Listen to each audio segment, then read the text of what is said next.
Hello అండి, నేను రవి. ఇది ఆముక్తమాల్యద కిచెన్. అసలు సిసలు తెలుగు వంటకం, ముఖ్యంగా బ్రాహ్మణ ఇళ్లలో చేసుకునే కందాబచ్చలి కూర చేద్దాం ఈరోజు. పెళ్ళిళ్ళల్లో, నిశ్చితార్థాల్లో, ఇంకా ముఖ్యమైన ఫంక్షన్స్లో తప్పకుండా ఉండే కూర ఇది. అందరికీ బాగా నచ్చుతుంది అని చెప్పను, కానీ ఒక రకంగా ఎక్వైర్డ్ టేస్ట్ ఇది. బట్ 1-2 సార్లు తింటే మీకు అర్థమవుతుంది ఇది క్లాసిక్ అని. రెసిపీ నేను వీడియో చివరిలో ఇచ్చాను. ముందు కంద బచ్చలి కూర చేయడానికి కావలసిన ఇంగ్రీడియంట్స్ ఏంటో చూద్దాం.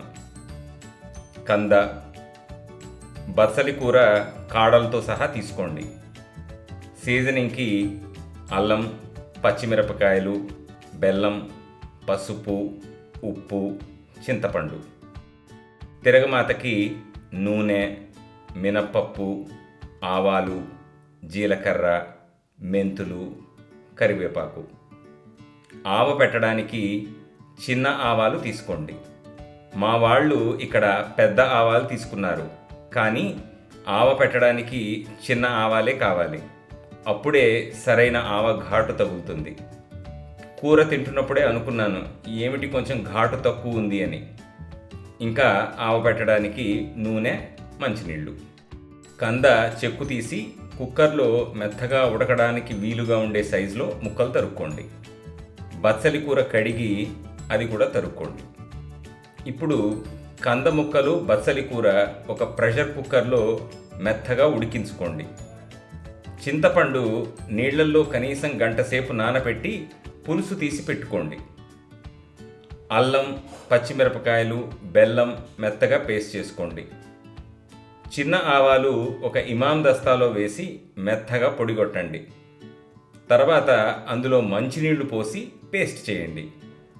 మళ్ళీ అందులో నూనె పోసి మెత్తటి పేస్ట్లా రుబ్బుకోండి.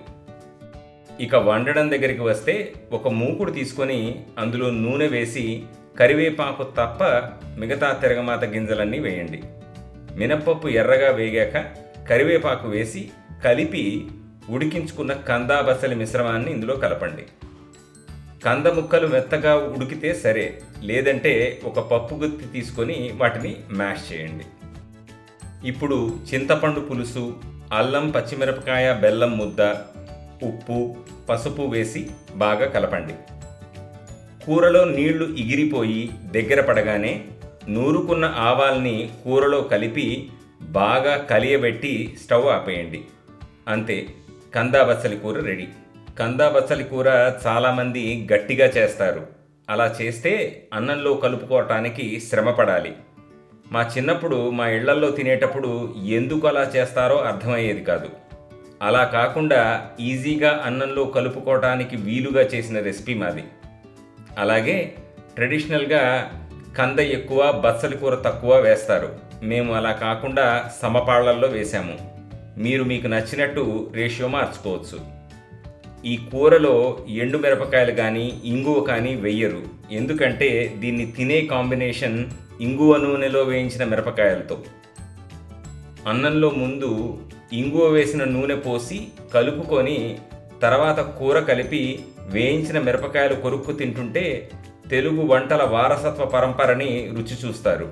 తప్పకుండా ట్రై చేయండి. Happy cooking.